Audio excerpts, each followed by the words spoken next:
So it was April 26th. It was not a normal day for us by any means. We have 11 on duty at a time in the city. 5 of those 11 were not supposed to be at work that day, including myself. Altoona is a old third-class city, so a lot of old homes, balloon frame construction. We were on a basement fire around 10:30 at night. Luckily, it didn't amount to too much. We cleared that basement fire at 10:34 at night, and this incident came in at 10:37. We were dispatched multiple calls indicating a building on fire with multiple kids trapped in an attic. First engine on scene is just 2 individuals. Immediately upon arriving on scene, I went straight for victim rescue of the 3 children. We went up to the porch roof.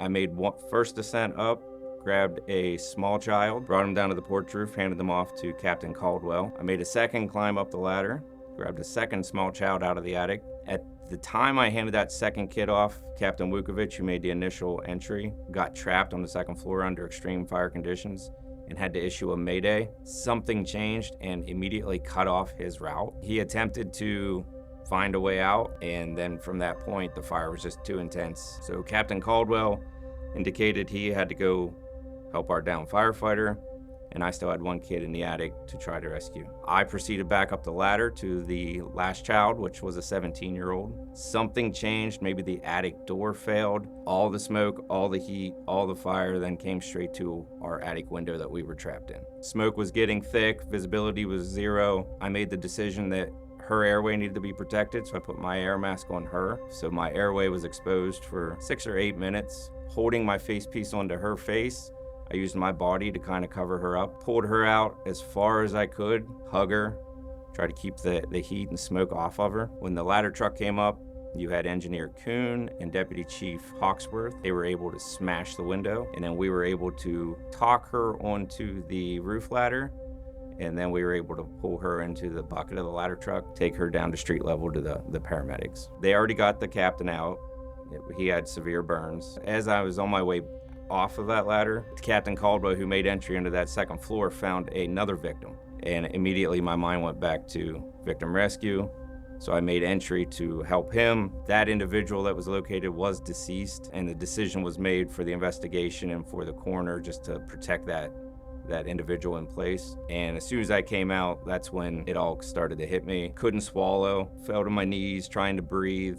Was gasping for air, spitting up all kinds of brown, deep black, acrid stuff out of my lungs. The chief of the department noticed that and immediately had me taken to UPMC Altoona, which is the local hospital. And they determined, due to my airway injury, that a better suited hospital was Pittsburgh. 11-somethings when I got transported. And I just sent my wife a text just to let her know, I'm going to the hospital, I'm okay. She came to the hospital, she got her parents to come in the middle of the night and just sit with the kids. They were sleeping, they didn't know anything happened. Early morning hours the following day from the Pittsburgh hospital, we FaceTimed my son because he was asking questions. He wouldn't look at the phone.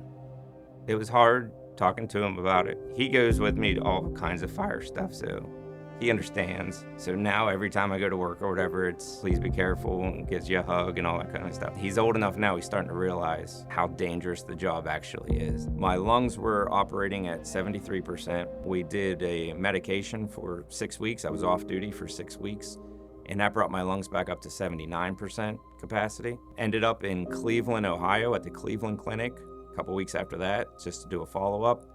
And my lungs have diminished to 72% capacity. The doctors are saying it's not a physical injury, it's a functional injury, so there might not possibly be any fix to it. With my throat, it'll just randomly swell shut. After a few minutes of trying to wait for it to release, finally it does release, but it's a couple of minutes of panic because you're not sure if it's going to open or not. Biggest thing I learned from this event is the support is there. The guys knew I couldn't play with my kids as much as I wanted to, so they brought the fire trucks to my house and they played with my kids. The outpouring of support was overwhelming. All in all, there was 4 victims of the fire, 1 deceased. 7 firefighters were injured. All have since been released and back to duty. But the odd thing about this incident is nothing went wrong. We were hurt in the process of our duties, but that's just part of it. Everything came together, training came together.